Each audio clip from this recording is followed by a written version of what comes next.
1951 में हमारे नेता डॉक्टर श्यामा प्रसाद मुखर्जी ने उस समय घोषणा पत्र जब जारी किया था 1951 आजादी मिलने के 4 साल बाद, तो उस समय अपने घोषणा पत्र में कहा था जिस दिन हमको भारत की संसद में स्पष्ट बहुमत मिल जाएगा, धारा 370 जिसके तहत जम्मू कश्मीर को विशेषाधिकार प्राप्त है, हम चुटकी बजाकर धारा 370 को समाप्त करेंगे और जम्मू कश्मीर का भी वही दर्जा होगा जो हिंदुस्तान के अन्य राज्यों का। बहनों भाइयों, हम लोगों ने करके भारत का विभाजन नहीं होना चाहिए। मैं इसे दुर्भाग्यपूर्ण मानता हूं, लेकिन पिछली बातों को मैं उधेड़ना भी नहीं चाहता। लेकिन हो गया, बन गया भारत और पाकिस्तान। पाकिस्तान में हमारे बहुत सारे हिंदू, सिख, ईसाई, पारसी, यहूदी जो भारतीय मूल के, वहां पर उनका धार्मिक उत्पीड़न होता, भग कर वहां से भारत आते थे। भारत की नागरिकता न मिलने के कारण यहां पर जलालत की जिंदगी वह जीने के लिए मजबूर होते। हम लोगों ने बहुत पहले कहा था हमारी जिस दिन सरकार बनेगी और संसद में स्पष्ट बहुमत मिलेगा, हम एक नागरिकता कानून बनाएंगे ताकि पाकिस्तान, अफगानिस्तान, बांग्लादेश का रहने वाला कोई भी अल्पसंख्यक यदि भारत में आ गया, नागरिकता लेना चाहता है तो उसे नागरिकता।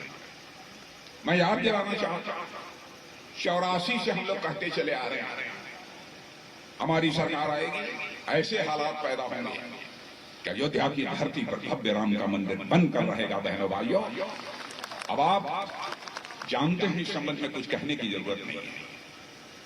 आज भव्य मंदिर का निर्माण वहां हो रहा है, जाकर आप दर्शन कर सकते हैं। कुछ लोग कहते हैं कि भारतीय जनता पार्टी वाले कोई मंदिर की बात करते हैं। हम करते हैं मंदिर की बात, हम सोमनाथ मंदिर की बात करते हैं जिस पर गौरी ने आक्रमण करके तहत नहत कर दिया। उसको या तो हमारे पहले राष्ट्रपति स्वर्गीय डॉक्टर राजेंद्र प्रसाद जी ने उसका निर्माण कराया था, नहीं तो भव्य स्वरूप उस सोमनाथ मंदिर को देने का काम यदि किसी ने किया है तो हमारे आज के प्रधानमंत्री नरेंद्र भाई मोदी ने किया। काशी विश्वनाथ मंदिर आताताइयों ने आकर उसे तोड़ दिया, अहिल्याबाई ने उसका निर्माण कराया कुछ हद तक, लेकिन फिर भी जो भव्य स्वरूप होना चाहिए था काशी विश्वनाथ मंदिर का, वह उसे प्राप्त नहीं हो सका था। आजाद भारत के इतिहास में इस काम को यदि किसी ने पूरा कराया है तो हमारे प्रधानमंत्री नरेंद्र भाई मोदी ने पूरा कराया। बहनों भाइयों, उदाहरण बहुत सारे हैं। केदारनाथ में तबाही आई, केदारनाथ की हालत क्या हो गई। चारों धाम आप दर्शन करने के लिए नहीं जा सकते थे, रोड कितनी खराब थी। लेकिन ऑल वेदर रोड उत्तराखंड में बनाने का काम यदि कोई सरकार कर रही है तो हमारी सरकार कर रही है। हम मंदिरों की बात करते हैं, क्यों करते हैं? हम ऐसी राजनीतिक पार्टी, हम देश की विरासत को भी सुरक्षित रखेंगे और देश का विकास भी हम करेंगे। जो अपने देश की विरासत को सुरक्षित नहीं रख सकता, जो अपनी जड़ों से कट जाता है, उसकी हालत भी कटी पतंग की तरह होगी। हम भारतवासियों को किसी भी सूरत में कटी पतंग नहीं होने देंगे। सचमुच जिन शहीदों के कारण हमको आजादी मिली, चाहे हमारे राम प्रसाद जी बिस्मिल हों, चाहे ठाकुर रोशन सिंह हों, अशफाकुल्लाह, है ना भाई, उनकी जो ख्वाहिश रही है जैसा भारत देखने की, वैसा भारत बनाना यह हमारा संकल्प।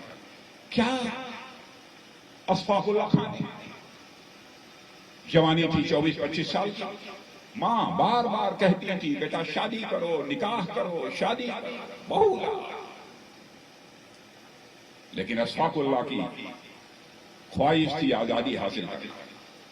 जब फांसी की सजा हो गई अंग्रेजों की हत्या करने के मामले में, फांसी के तख्त पर ले जाया गया, मजिस्ट्रेट ने पूछा, बोलो अशफाकुल्लाह, तुम्हारी अंतिम मुराद क्या है? बहादुर अशफाकुल्लाह खान ने उसी तख्त पर, फांसी के तख्त पर खड़े हुए कहा, ऐ मजिस्ट्रेट, जाकर मेरी मां से कह दो तुम्हारा बेटा अशफाकुल्लाह आज फांसी के तख्त पर खड़े होकर अपनी शादी रचाने जा रहा है, तुम्हारी मुराद पूरी करने जा रहा है। तब जाकर यह भारत आजाद हुआ। इस आजादी को सुरक्षित रखना मेरे बहनों भाइयों, ये हम सब की जिम्मेदारी है। और एक अपील आप लोगों से यह भी करना चाहता हूं, समाजवादी पार्टी, बहुजन समाज पार्टी या कांग्रेस पार्टी तुष्टीकरण की राजनीति करती है। हिंदू, मुसलमान, ईसाई, पारसी, इस आधार पर एक दूसरे के बीच नफरत पैदा करने की कोशिश करती है।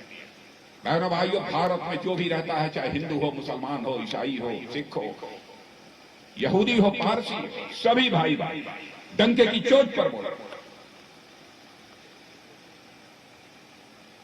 यह देश उन ऋषियों और मनीषियों का है जिस देश के रहने वाले ऋषियों और मनीषियों ने केवल भारत की सीमा में रहने वाले लोगों को ही अपने परिवार का सदस्य नहीं माना है, बल्कि विश्व की धरा पर रहने वाले लोगों को अपने परिवार का सदस्य मानते हुए वसुधैव कुटुंबकम का संदेश सारे विश्व को दुनिया के किसी एक देश से गया है। बहनों भाइयों, तो हमारे और आपके देश भारत से गया है कि सारा विश्व ही हमारा परिवार है। यह सब सारी राजनीतिक पार्टी, सब आपस का कांग्रेस, जाति, पंथ, मजहब के आधार पर राजनीति करना चाहते हैं। राजनीति यदि की जानी चाहिए, जाति, पंथ और मजहब के आधार पर राजनीति नहीं की जानी चाहिए, बल्कि इंसाफ और इंसानियत के आधार पर राजनीति की जानी चाहिए। न्याय सभी को, लेकिन तुष्टीकरण किसी का नहीं होना चाहिए। यह हमारी सोच है। बहनों भाइयों, कुछ जानकारी भी मैं आपसे लेना चाहता हूं। प्रधानमंत्री जी की जो योजनाएं हैं, वह सारी योजनाएं यहां पर लागू हुई हैं कि नहीं? प्रधानमंत्री किसान सम्मान निधि के अंतर्गत आपको 6,000 रुपये आपके बैंकों में पहुंच रहा है? पहुंच रहा है? 6,000 में एक आध दो पैसा कम तो नहीं हो रहा? मैं याद दिलाना चाहता हूं, राजीव गांधी जी जब भारत के प्रधानमंत्री थे तो उन्होंने एक बार कहा था, ईमानदारी से, मैं किसी प्रधानमंत्री के संबंध में कोई टिप्पणी नहीं करता। प्रधानमंत्री होता है, वह व्यक्ति नहीं होता है, वह संस्था होता है। और स्वस्थ लोकतांत्रिक व्यवस्था में इन संस्थाओं का मजबूत होना आवश्यक है। उन्होंने बहुत मजबूरी में कहा था राजीव गांधी जी ने, क्या करें, 100 पैसा मैं ऊपर से भेजता हूं, लेकिन लोगों तक पहुंचते पहुंचते केवल 15 पैसा लोगों की जेब में पहुंच पाता। यह लाचारी है। लेकिन बहनों भाइयों, 56 इंच के सीने वाले हमारे प्रधानमंत्री ने कहा, भ्रष्टाचार की चुनौती को मैं स्वीकार करता हूं, भ्रष्टाचार की चुनौती को स्वीकार करता हूं, और सिस्टम में बदलाव लाकर ऐसी व्यवस्था कर दी कि आज 100 रुपया ऊपर से चलता है, 100 का 100 रुपया आपकी जेब में। भ्रष्टाचार कहने से समाप्त नहीं होगा, व्यवस्था में, सिस्टम में यह बदलाव लाना पड़ेगा। आवास की बात हम लोगों ने की थी। बहनों भाइयों, किसी को भी हम कच्चे मकान में नहीं रहने देंगे, किसी को कच्चे मकान में नहीं रहने देंगे। और मैं दावे के साथ कहता हूं, यहां पर भी बहुत सारे लोगों को ये मकान, अब जैसे 8,482 आवास स्वीकृत हैं, 7,211 आवास बनकर तैयार हो गए हैं, कुछ लोगों को आवंटित हो गए हैं। ये हुआ है कि नहीं? अबे कुछ लोगों को मिला है कि नहीं? अच्छा ये बताइए, इसमें से यदि कोई कच्चे मकान में रहता हो, जरा हाथ उठाकर बताइए, ईमानदारी से बताइए। हाँ है 20, 25, 30, 40, 50 लोग जिनके पास कच्चा मकान है। कहा है आपको पक्का मकान मिलकर रहेगा। बहन भाइयों, ना मिले तो यहाँ पर हमारे सुरेश खन्ना जी हैं, हमारे अरुण सागर हैं, जतिन प्रसाद जी हैं, या आपके विधायक देव विक्रम सिंह हैं, इन लोगों को बताइए निश्चित रूप से। इतना ही नहीं, कोरोना का संकट आपने देखा, 100 साल में ऐसी महामारी कभी नहीं आई। आज भी कोरोना, कोविड, इससे अमेरिका, फ्रांस, ऑस्ट्रेलिया, इंग्लैंड ये जूझ रहे हैं, लेकिन हमारे प्रधानमंत्री ने वह करिश्माई काम किया है। बहनों भाइयों, कि आज सारी दुनिया में इस बात की सराहना हो रही है, भारत ने कमाल कर दिया है कि कोरोना पर जिस तरीके से काबू पाया। और आपको भी मैं दावे के साथ कह सकता हूं, यहां से लेकर यहां तक जितने खड़े हैं, इनमें अधिकांश लोगों को एक टीका अथवा 2 टीका लग चुका होगा। लगाए कि नहीं? हाँ, जरूर लगाओ। और आपको मैं बता दूं, ये टीका जो है, ये वैक्सीन पहले भारत में नहीं बनती थी। आज कोरोना के संकट के दौरान ही हम लोगों ने वैक्सीन, टीका भारत में बनाना प्रारंभ कर दिया, और रूस, अमेरिका, फ्रांस को भी भेजना प्रारंभ कर दिया। यह है भारत, यह है भारत। भारत का मस्तक ऊंचा होता रहे, भारत माता का भाग चमकता रहे, यही हमारे और आपके दिल की ख्वाहिश है बहनों भाई, यही हमारे आपके दिल की ख्वाहिश। हम राजनीति केवल सरकार बनाने के लिए नहीं करते हैं, हम राजनीति यदि करते हैं तो देश बनाने के लिए करते हैं, हम राजनीति समाज बनाने के लिए करते हैं। और इतना ही नहीं, गरीबों के लिए उस समय हमारे विपक्ष के लोग कहते थे मोदी ने क्या कर दिया, लॉकडाउन कर दिया, लॉकडाउन कर दिया, लोगों के पास खाने पीने की समस्या हो गई, करोड़ों की संख्या में मर जाएंगे। दिल्ली, मुंबई, कलकत्ता से लोग पैदल चल पड़े, काम बंद हो गए। उसी समय हमारे प्रधानमंत्री ने फैसला किया, हर गरीब परिवार को, और आज 80 करोड़ परिवारों को महीने में 2 बार मुफ्त राशन मुहैया कराए जाने का काम हमारी सरकार कर रही है। यह कोई छोटी बात नहीं है। संघर्ष है तो विकासवादियों में और विकास विरोधियों में। राजनीतिक पार्टियों की बात छोड़ो, संघर्ष है तो विकासवादियों में, विकास विरोधियों में। यदि आप विकास चुनेंगे तो सुशासन होगा और गरीब के घर राशन, नौजवानों की कमाई और गरीबों को मुफ्त में दवाई मिली। अब आप कहेंगे कहां मुफ्त में दवाई मिल रही? नहीं मिल रही। लेकिन आयुष्मान भारत कार्ड, इसमें आप 10, 20, 25 किसी के पास है आयुष्मान भारत, अरे क्या पूछा, वेरी गुड। बहनों भाइयों, 1 लाख तक जिनके पास आयुष्मान भारत कार्ड है, 5 लाख रुपए तक का मुफ्त इलाज हो। दुनिया में ऐसी किसी देश के पास योजना नहीं है, भले ही दुनिया का ताकतवर देश अमेरिका क्यों न हो। एक से एक योजनाएं ये हमारी सरकार ने ला दी, लेकिन हमारे कांग्रेस सपा बसपा के दोस्तों को दिखाई नहीं पड़ी। हर घर में नल, नल में जल। हमारी माताएं बहनें जिनके पास पैसा नहीं, पास में कुआं नहीं है, दूर से जाकर कुएं से पानी लाती हैं, 2-2, 3-3 घड़े भर कर पानी लेकर आती हैं। जलाशय होता है तो वहां जाकर घड़े भरकर पानी लाती हैं। कौन उनकी चिंता किया? हमारी सरकार ने चिंता की बहन भाई। हमारे प्रधानमंत्री ने कहा कि हम किसी अपनी मां बहन को, चाहे भले ही वह कितनी भी गरीब क्यों हो, उसकी भी इज्जत होती है, हम उसे यह मौका नहीं देंगे कि वो घड़ा का पानी लेने के लिए किलोमीटर जाना पड़े और वहां से घड़ा भरकर वगैरह। हर घर में नल और हर घर में जल, यह व्यवस्था मैं जानता हूं अभी शायद कुछ लोगों के घर में न पहुंचा हो। क्यों? कुछ लोगों के घर में नल न पहुंचा हो, लेकिन आश्वस्त रहिएगा, हर घर में नल पहुंचेगा, हर घर में नल पहुंचेगा और हर नल में जल। एक से एक योजनाएं हमारी सरकार ने लागू की। अब मैं सारी योजनाओं की चर्चा करूंगा, बहुत लंबा समय लगेगा बहनों भाइयों, इसलिए बहुत लंबी इस संबंध में बातचीत नहीं करना चाहूंगा। मैं इतना ही कहना चाहूंगा कि अंतर्राष्ट्रीय जगत में भारत की प्रतिष्ठा बढ़ी। पहले भारत दुनिया के मंचों पर, अंतर्राष्ट्रीय मंचों पर कुछ बोलता था तो दुनिया गंभीरता पूर्वक हमारी बात नहीं सुनी। कहे भारत के नेता, भारत के प्रधानमंत्री हैं, राष्ट्रपति हैं, कमजोर है, सुनो न सुनो क्या फर्क।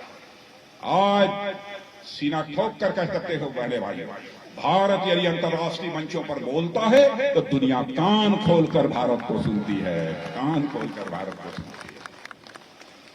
भारत यह कमजोर भारत नहीं रहा, भारत अब ताकतवर भारत बनता जा रहा है, ताकतवर भारत बनता जा रहा है।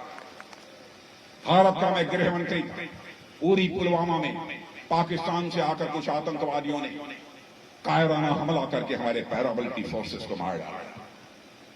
प्रधानमंत्री ने हम 2-3 लोगों को बुलाया, चटपट हमारे प्रधानमंत्री ने फैसला कर लिया बहनों भाइयों, और आपने देखा हमारे सेना के बहादुर जवानों ने पाकिस्तान की धरती पर जाकर सर्जिकल स्ट्राइक की और एयर स्ट्राइक करके आतंकवादी ठिकानों का पताया कर दिया।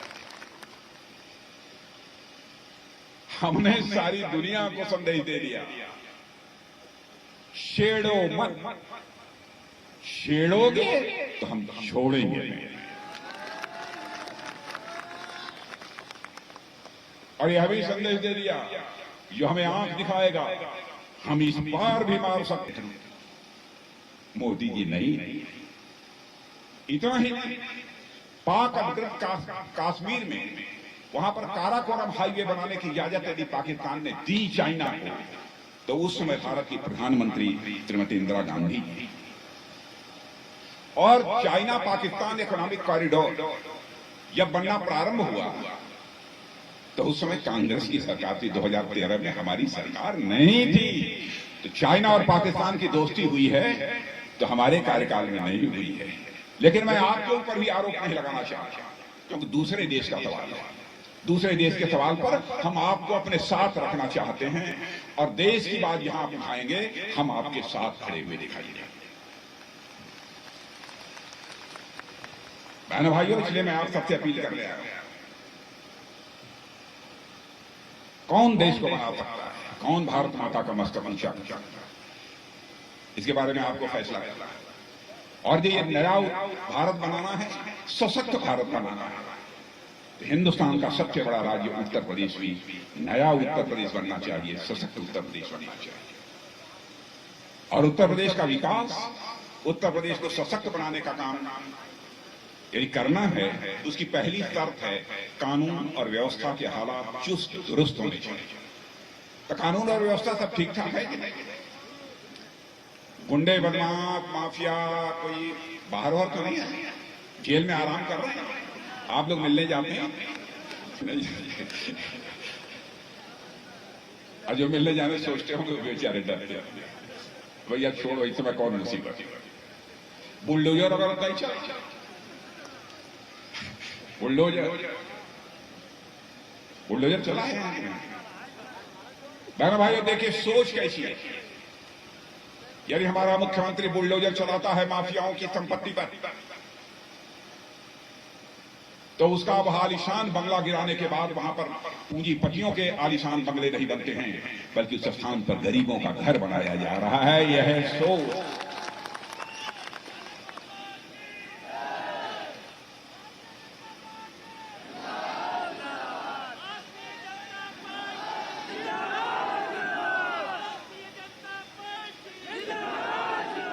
इसीलिए मैं कहता हूं बहनों भाइयों, जब होगा कानून का शासन, विकास करेगा योगासन।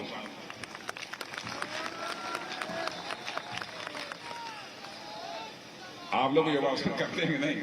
भैया आप लोग तो करते होंगे, नहीं करते? करते हैं। और चेहरे से लग रहा है आपको करते हैं। आप प्राणायाम भी करते हैं। योगासन कितने प्रकार के होते हैं मालूम है? कोई बताए बीच में उठ के?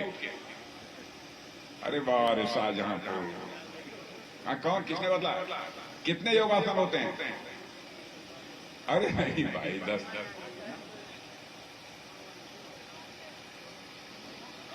अरे ना, 84, 84। तो हमारे उत्तर प्रदेश में विकास 84 में से 83 योगासन तो कर रहा है। एक योगासन हम लोगों ने विपक्ष के लिए छोड़ दिया। वो जानते हैं कौन सा योगासन विपक्ष के लिए छोड़ दिया? शीर्षासन।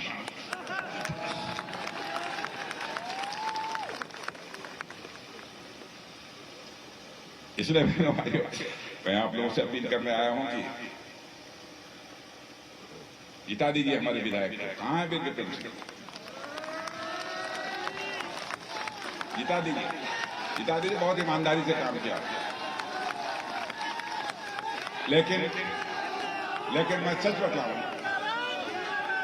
अरुण सागर जी को भी आप लोगों ने यहां से 40,000 मतों से जीता। 1,04,000 वोट आप लोगों ने अरुण सागर को दिया। 1 लाख। देखो भाई, एक चीज मैं बताऊंगा,